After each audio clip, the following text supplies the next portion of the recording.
Please मुझे छोड़ दो अंकल जादूगर, मेरा दम घुट रहा है। मैं तुझे नहीं छोड़ूंगा जब तक तू मुझे काले हाथी का तिलस्म नहीं बताएगा। मैं तुझे इसी मर्तबान में घुट घुट कर मार दूंगा। बता दे चार्ली, बता दे मुझे, काले हाथी का तिलस्म बता दे।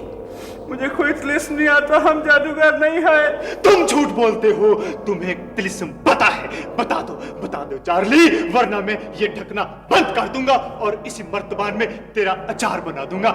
चार्ली मामू का अचार। बता काले हाथी का तिलस्म। बताता हूँ। बता शाबाश बता। पहले मुझे यहाँ से बाहर तो निकालो। बाहर निकालो फिर बताओगे? अच्छा ठीक है, वादा करो फिर तुम मुझे बता दोगे, हैं? चलो ठीक है, ये लो, मैं तुझे बाहर निकालता हूँ। ये लो, ए